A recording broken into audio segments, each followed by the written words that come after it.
This is Fern Fox. Thank you so much for joining me here at this live stream. I'm actually really grateful to Jon Paul for allowing me the privilege to use this song to show you all the edits and stuff that I'm going to do this song here. So really quickly, let me just get everything set up here and we'll get ready to go.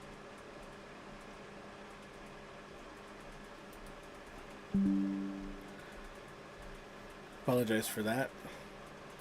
So one thing I do need to let everybody know is I'm actually out in kind of a weird rural area.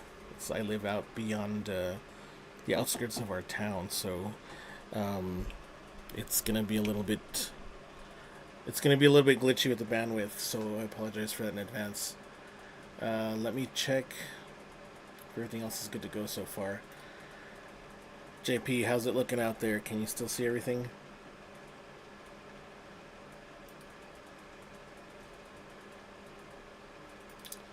Yeah, anything? Anyone?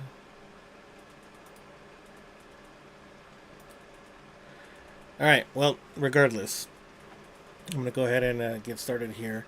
So like I said, there's already been a lot of work done with this particular song.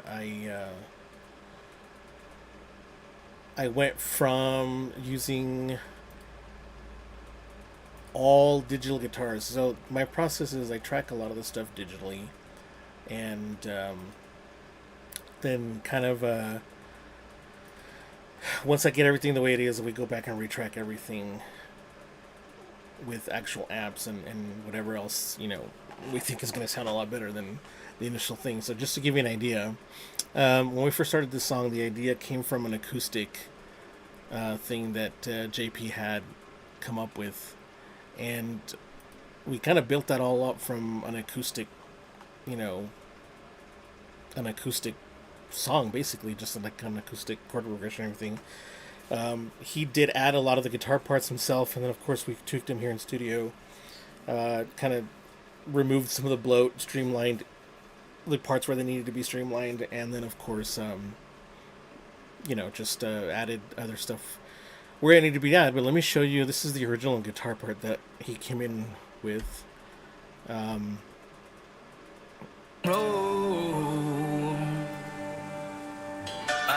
Getting weary, I haven't slept in so long. So there we go. This is the original acoustic part.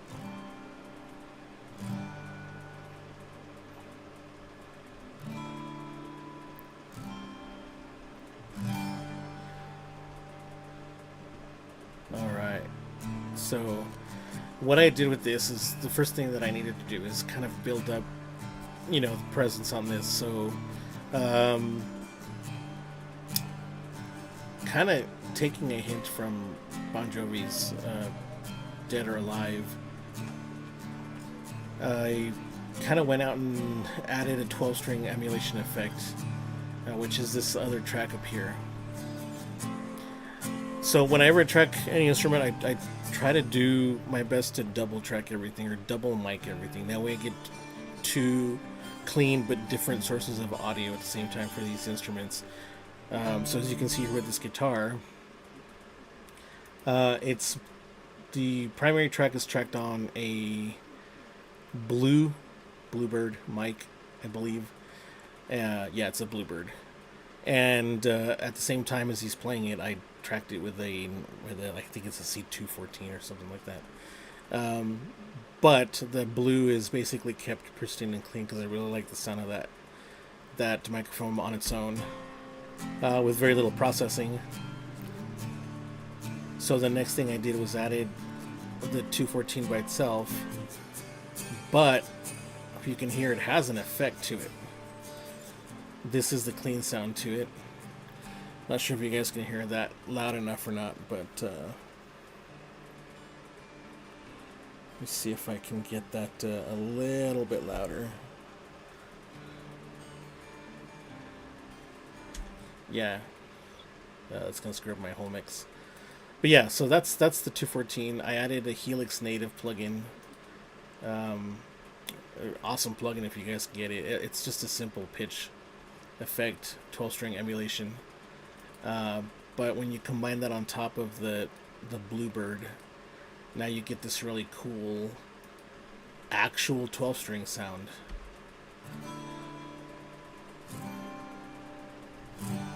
Right.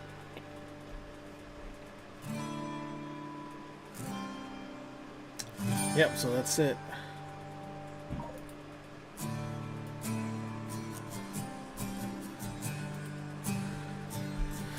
And then let me kill the 12-string part of the guitar. So the other thing I added was, this is an acoustic electric guitar, so I went by and also tracked it from the piezo output. I went straight into my pedal board, my actual electric guitar pedal board. A couple things on the pedal board itself were engaged like a compressor to kind of even out the attack and give it a little bit more sustain.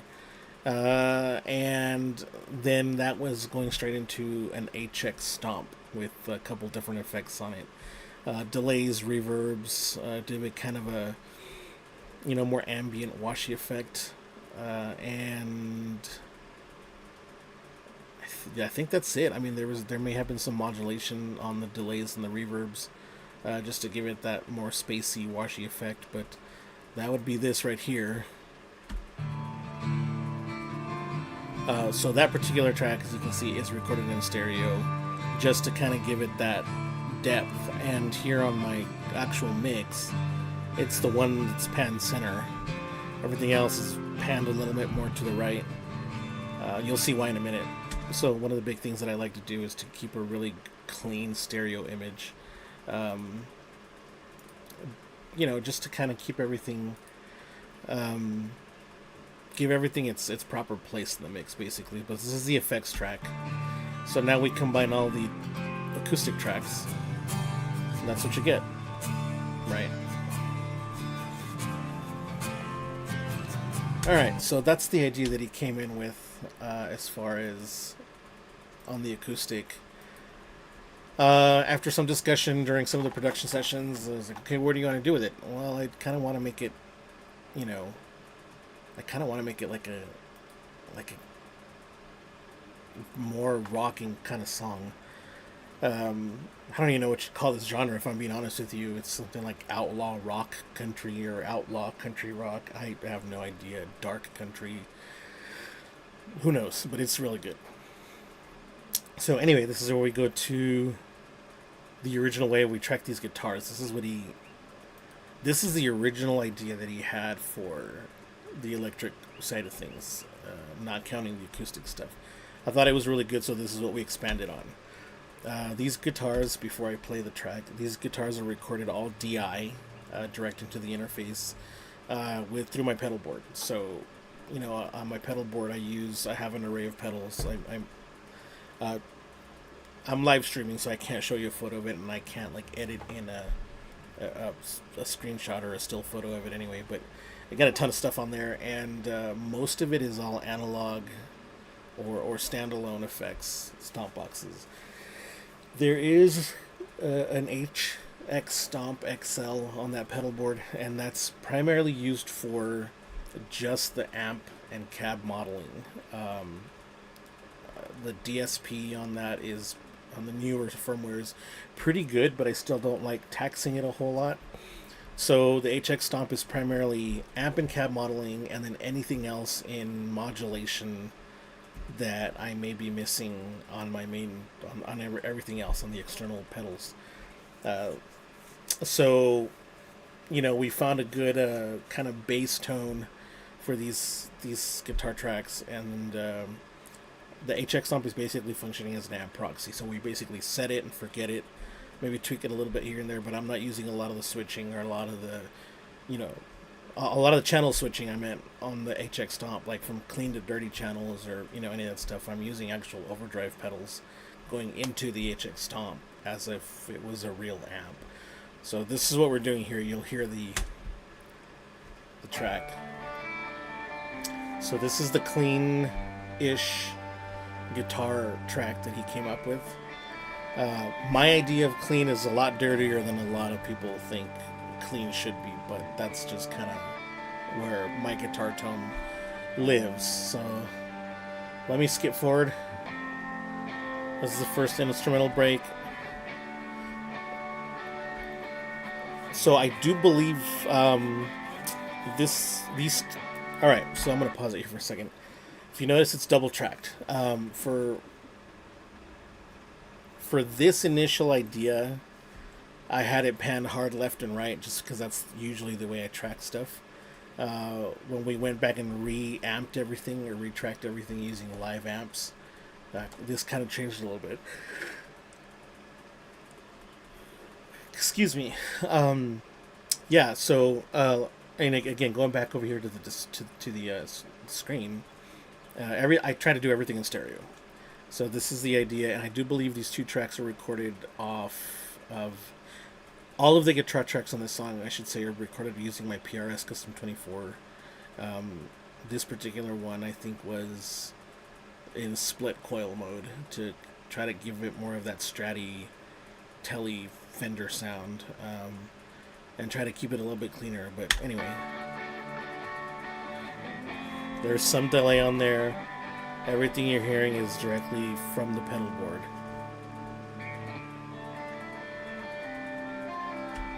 Alright. So I'm going to go back and start showing you what else is on here.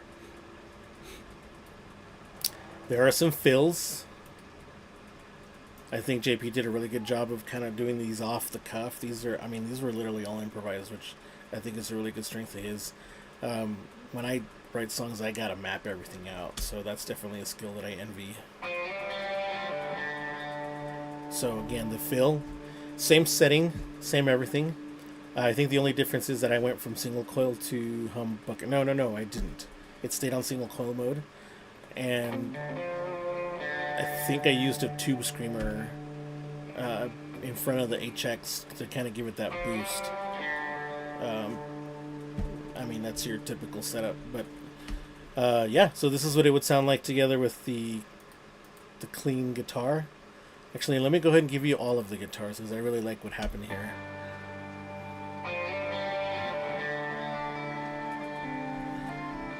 Nice little motif. It's pretty. It's kind of an earworm, if I'm being honest with you. All right, let's keep it over to the break.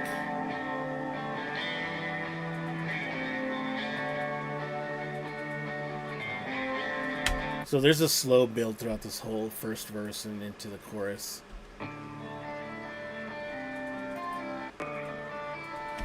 And then right before the chorus, there's a nice little build up into that drop, I guess.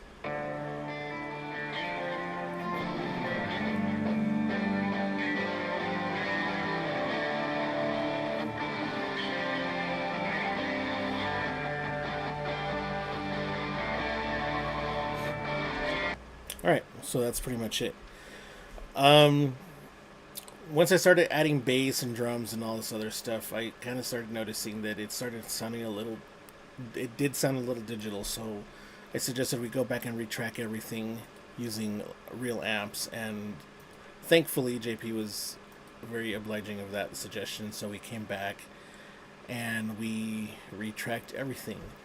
Not to try to give too many of my secrets away here, because I do have some kind of preparatory things that I do, but again, I either double mic or multi-track everything as much as possible. So the only ones that I did here that I double mic'd and double tracked are the background rhythm guitars, the big crunchy or the big heavy guitars. So I used an AKG, I think it's a C214, and a Sennheiser E609 together to mic the cabinets. Well, it was only one amp. I kind of A-B'd a few different amps to see which ones I wanted to use, and I ended up, believe it or not, I ended up using the PV Classic 50. It's a 2x12 tweed style amp, EL84 based, really nice sounding amp. You don't have to turn it up too high to get a good sound because it's a dual channel amp, so you can dial in a pretty good, I mean, I'll let you hear it, it sounds really good, but let me isolate the cleans here on that PV Classic 50 again. This is only So let me show you what I'm doing here. If you notice, I'm muting these other ones. These should be archived.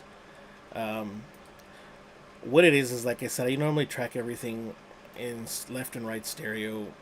In this case, because the acoustic guitar plays such a dominant part in this song, I left the acoustics in their own kind of space, panned right, which means I only needed one clean track of audio for the left channel, and that's that clean electric. Now it is technically one track; it's two sources, but since they're played simultaneously, it sounds like one track, and that's what this sounds like.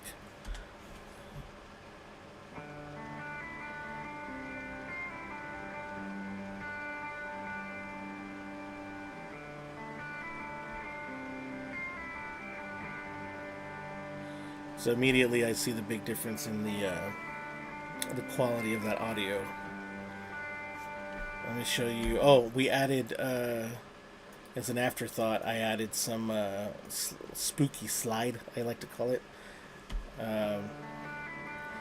Just to kind of give it more of that outlaw western, dark, gothic western, dark country feel. So that's the lead. Here's the slide. Sorry about that.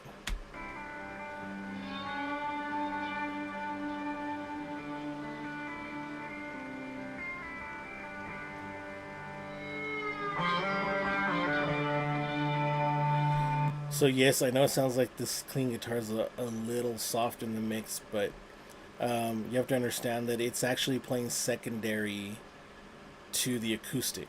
So when you hear the whole thing, you'll understand what's going on here.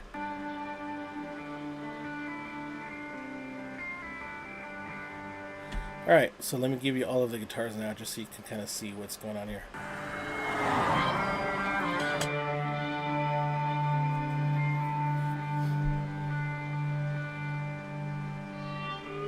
Yeah, that is some amp hum that you're listening to. Again, some of these guitars recorded in single coil mode. Great ambience. So hats off to you, JP, for creating the motif for this. I think it was my idea to add the slide and some of the percussive and like sound design elements that you'll hear a little bit later on. But overall, I really like the feel of the song. So let me take you to the where the build is, and you can hear a lot of these really nice crunchy guitars starting to happen.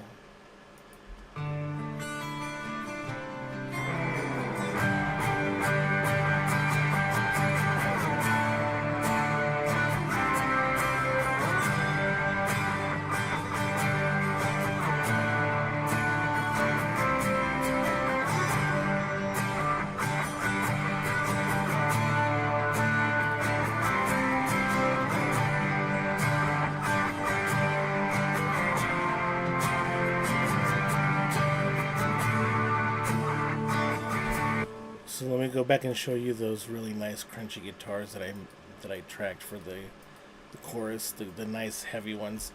So what I did with this one is it's actually it's on the Classic 50 on the dirty channel, so there's already some breakup going into it, and then I think I used an OCD overdrive just to kind of beef it up even more, but this is what that sounds like.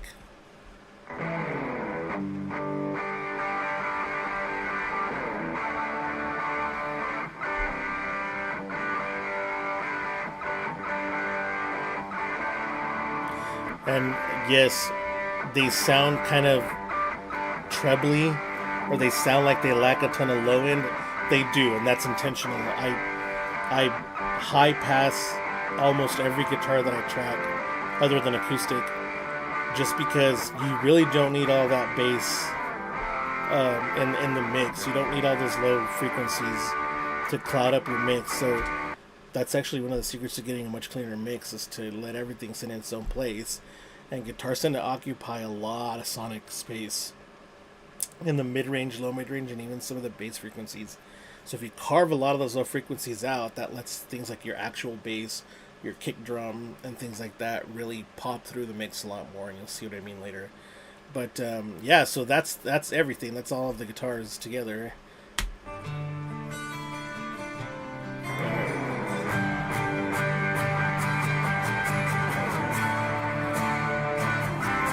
All right, so let's talk about the rhythm section here for a second. Bass is a fairly straightforward process for me. Um, some people are going to probably start a fight with me on the comments. It's fine, but I think bass does tend to sound better.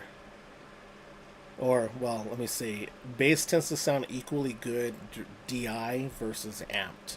And actually, it's a lot harder getting an amp to sound really good when you're miking it up in a studio environment, even a live environment. So, most bassists, most bassists that I personally know, um, send a DI signal to the front of house and only use their amps as basically for stage volume for monitoring.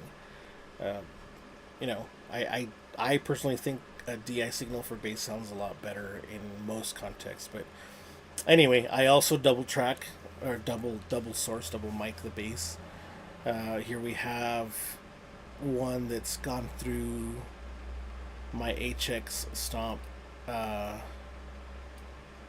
hardware, so I'm feeding it through the actual pedal, and then because the pedal itself functions as a USB interface, I can do simultaneous tracks out. I think it's got like 4 different USB channels out. So I can send a process signal out into the DAW and then another dry signal out into the DAW, hence the names. A couple different effects in the effects rack, and this is what the bass sounds like on its own. Well, here, let me show you the raw dry signal. And I think this one's going to sound really weak, so you might have to turn it up for a sec.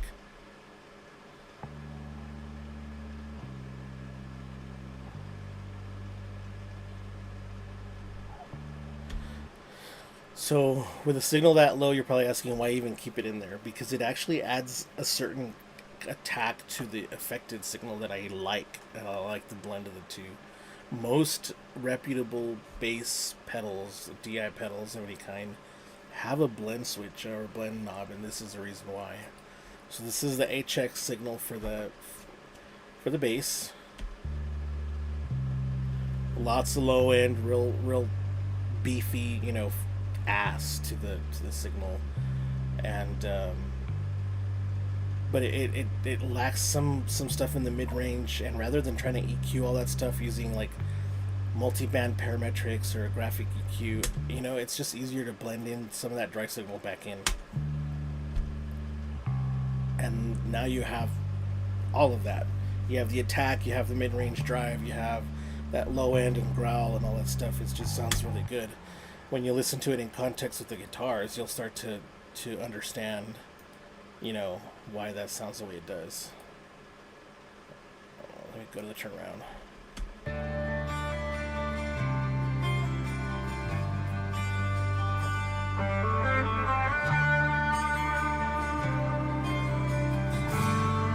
So yeah, blending the 2 bass tracks is just kind of a no-brainer for me. All right, so because we're talking rhythm section right now, let's talk about drums. That's one of my secrets, and I'm not going to give too much away. I will admit that most of the time I use MIDI drums. Whether or not it's MIDI drums played by a live person into the DAW, or, sequenced, or each MIDI event drawn in by hand or whatever. It depends on the situation. I've done all 3 of those things. But you can see here, a lot of it is pieced together, a lot of it is edited. Some of these are groove clips that I kind of created and then just let them loop for whatever reason. But let me show you where the drums actually kick in. Here we go.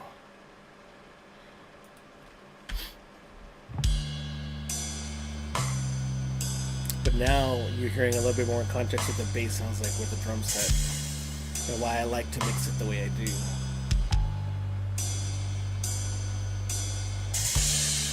Let's go to chorus.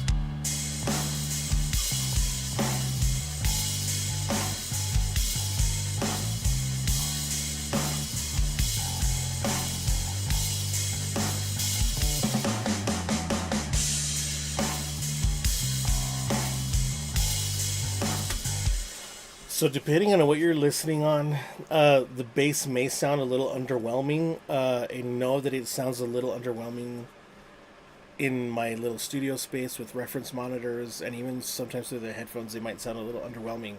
Now, I'm going to tell you the reason for that is, if I'm being perfectly honest, most people turn up their bass way too much on their listening devices.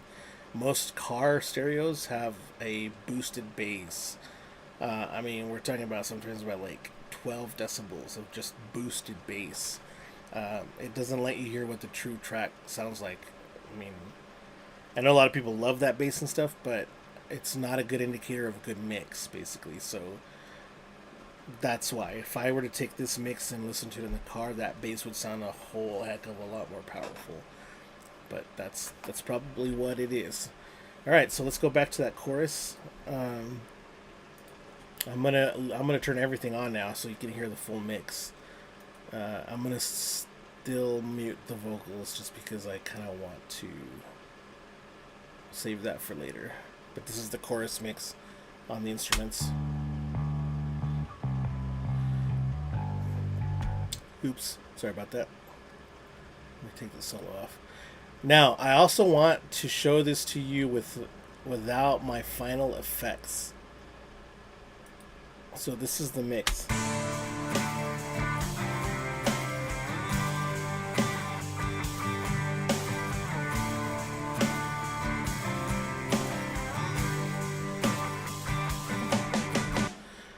There's a bunch of stuff that I like doing. I like Cakewalk as a DAW because it specifically allows you a bunch of flexibility, and they've got some presets here on the side. This is like the Pro Channel thing.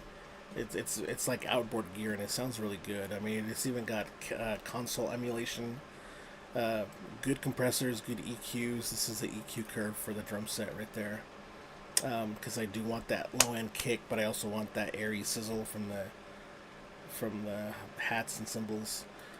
You can see the compressor settings here. Here's the console emulation, and etc. etc. But if I go from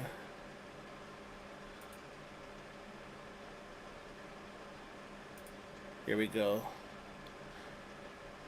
This is going to take too long, so I'm not going to turn them on and off one by one. I'll just show you all together. So this is that drum set with none of those plugins active.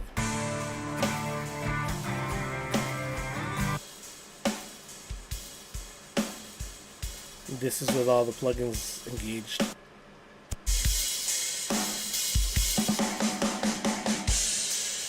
Again. And engaged. It's a huge difference. I mean, and I can, again, that's one of my little proprietary secrets, is a chain of plugins that I use to make the sound more realistic, number one, and have it just pop a little bit more. Same thing with the bass. I go from this. Can barely even hear it, honestly.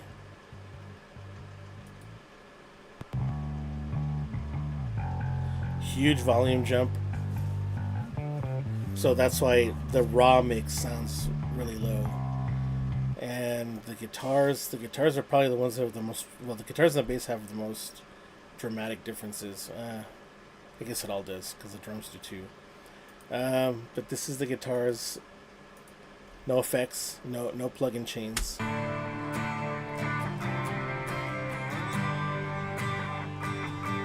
Now you'll notice the acoustic guitar is really present in this mix. That's because that's probably the least processed out of all of them. So the volume levels didn't change much between no effects and with effects. The other guitars, once I added all these chains of effects, the volume tends to jump a lot, so I gotta bring that back some. So when you're hearing it dry, it sounds kind of weak. So here we go with the effects.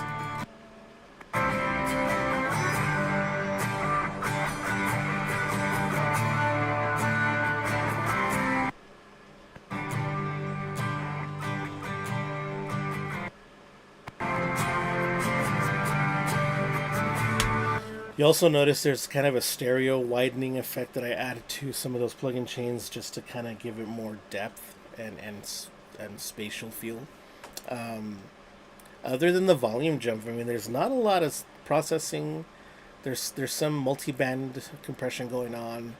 There's a lot of EQ corrections and enhancements. Uh,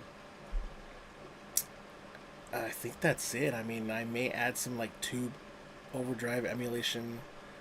I don't know. Everybody stopped watching. Oh no, we got somebody watching still, but they're not chatting. I see you there. You're not chatting. All right, but yeah. So that's the whole thing. Now I'm gonna go back and show you guys the whole mix here from the chorus. This is all the effects, plugins, and everything active.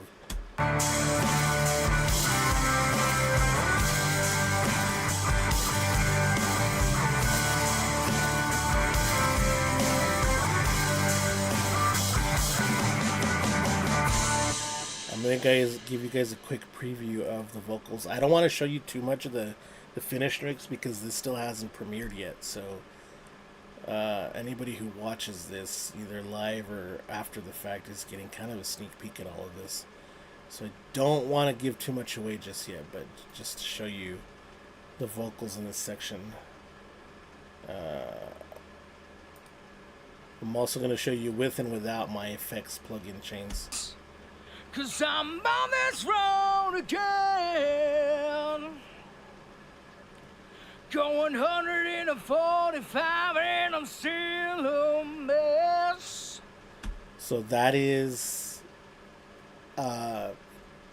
dry completely. And the way I tracked this, actually, the lead channel is tracked through the Bluebird, and the double, I always double track. I always double track everything. I think I actually used the Sennheiser E609 to capture the secondary, or the double, because it's what was already there, already plugged in. So I was like, whatever, it's pretty cool. The E609 is a very similar voicing to the Shure SM57. Just physically, it's a little different, but I mean, there are some slight EQ differences, but it's very similar to the SM57, which is still a very good vocal mic. So I was like, what the hell, I'm gonna use it. It never seems to get any That's the Bluebird by itself. I'm begging, please. I'm calling out for That's the E609. All right. So let me add the effects, and you'll see the difference. 'Cause I'm on this road again, going 145 and I'm still a mess.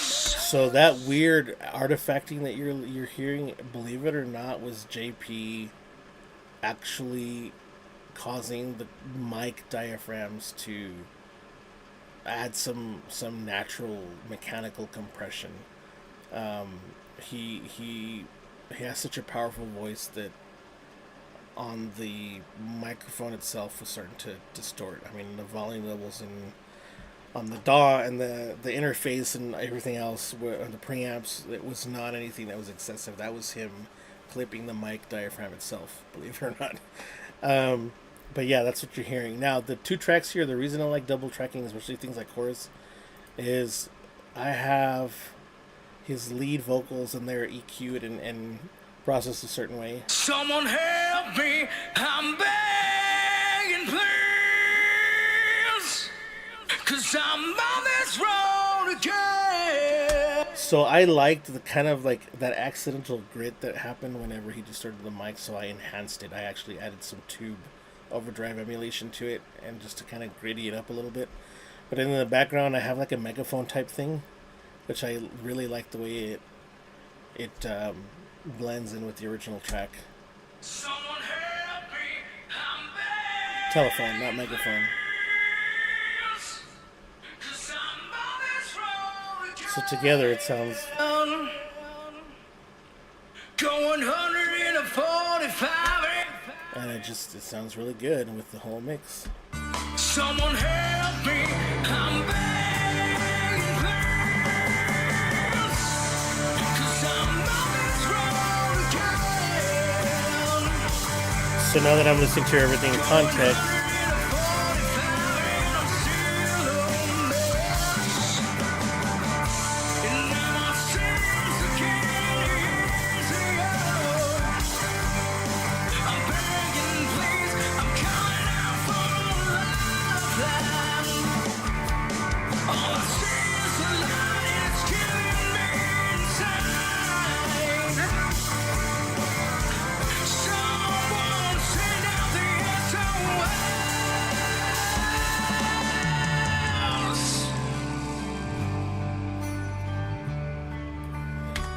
alright, cool. So, I mean, I still have to do a lot more tweaks on this song to get the volume levels and everywhere they should be. But before I kind of end the stream for the day, because I got a bunch of other stuff to do, just want to talk about some of the audio effects that we kind of came up with. So the road's called Road to Nowhere, obviously, and visually we kind of had this image of like the lone cowboy or the lone anti-hero, whatever you want to call it, just driving down these desolate desert roads to nowhere, basically. So I thought, how can we really emulate that? And I mean, the first thing that I thought of was to orally paint a picture of some kind of desolate desert environment, right? And so that's where I thought, what about wind? And I actually did it a couple different ways. So I'm lucky to have one of these. I can't even see myself. Give me a sec. So I'm lucky to have one of these. This is a Zoom H6.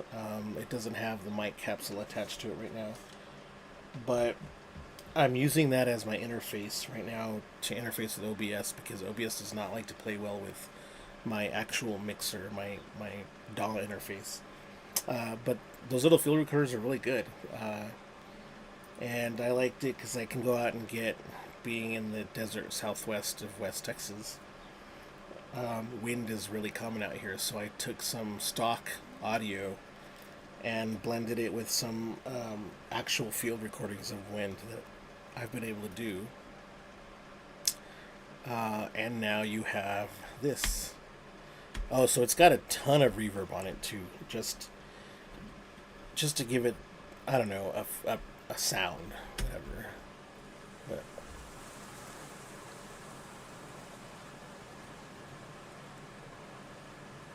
so that's the wind.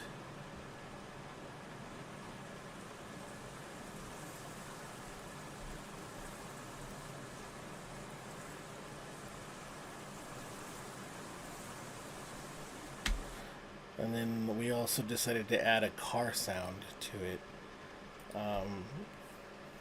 And the car sound, I initially had some stock audio, but I thought it's a little too much fun playing with my audio recorder, so I went out and recorded an actual car, my car, just driving up and down the road. So now together, now we have this.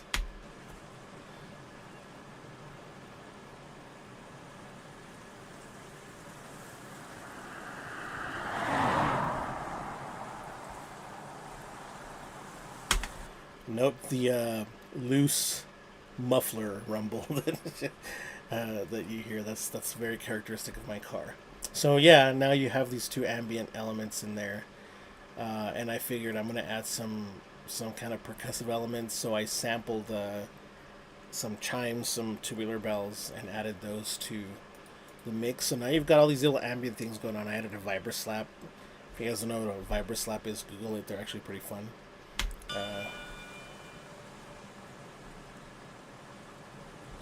I think I may have one on the beginning. No, I don't. But we got all this wind. That's the chimes, tubular bell. So I didn't want it to sound like chimes. I didn't want it to sound like an actual instrument. I wanted it to sound like just random metal. You know, like the sound you get when you hit a steel brake drum with a wrench or something. Just something unidentifiable but kind of post-apocalyptic. That's what I wanted it to sound like.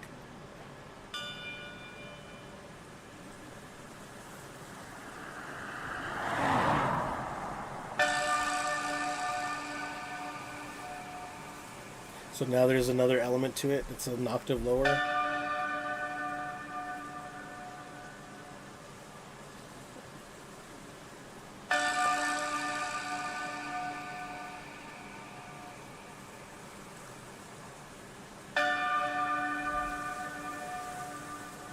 Yeah, so that's the ambience.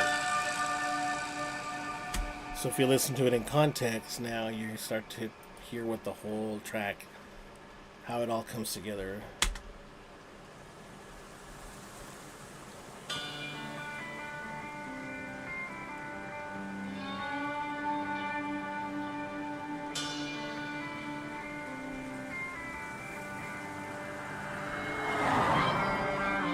I've been rolling down this long and lonesome road. My eyes are getting weary. Let's listen to just the ambience for a sec.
Alright, so if you notice, a lot of these little effects elements or these percussive elements, yeah, I like to use them as an emphasis for the downbeats, but some of them, like that final vibra slap, I like to fill gaps or fill spaces in sometimes where it seems like that space could be awkward. I'm not against having silence in a lot of my compositions or a lot of my productions. Silence could be a good thing. But if it's kind of an awkward thing and it just feels like you can get that little unexpected. So if you hear that final vibra slap, it doesn't come in on the downbeat, it comes in kind of an offbeat. So you have chimes, kick drum.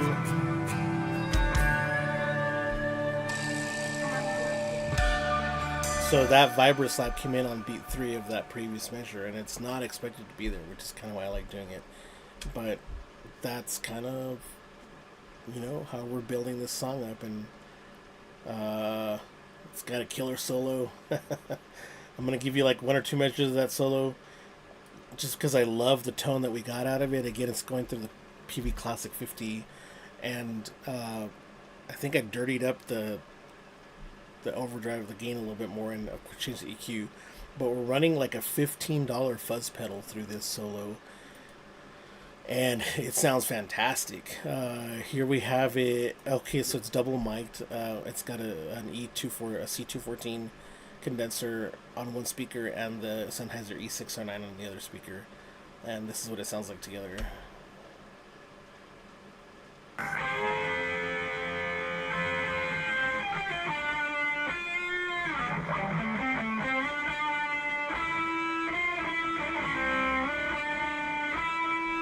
So yeah, so that fuzz is the Joyo.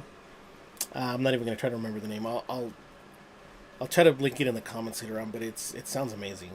It sounds just dirty and spitty. It's really good. But in context, here's that solo again, which I really like.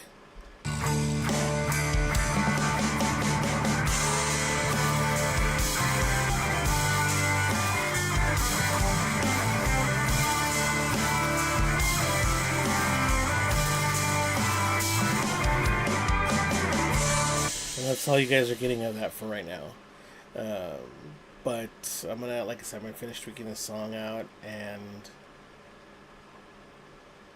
you guys be looking for it here on Spotify and all the other streaming services pretty soon. Shouldn't be long. So once I'm done with this, it'll go up on all the streaming platforms. But for now, I think that's it. I'm gonna go ahead and sign off for a minute. Maybe get some lunch and then continue working on some of this. And if I have another project that I'm working on, I'll probably stream it too, just to show you guys my process. Just a little bit of a backstory. Actually currently without a normal day job, so I'm really throwing all of my eggs into this basket with my production stuff and uh, you know, music production, sound editing, sound design, voiceover, video production, video editing, all that stuff. So fortunately, I've had a couple of different clients that are keeping me busy, thankfully. So when I have another one of these projects, I'll probably live stream it for you guys just so you can see what my work process is. But that's it for now. I'll let you guys go, and I'll see you next time. Thanks for stopping by to watch. Make sure you leave a comment, leave a like. I'm trying to get my YouTube channel back up to where it used to be, so please, all of those interactions really, really help out. So if you guys want to, leave a like, don't forget to subscribe also. You guys know the drill. Come on. You guys have been watching YouTube for years now. But yeah, I'll see you guys next time.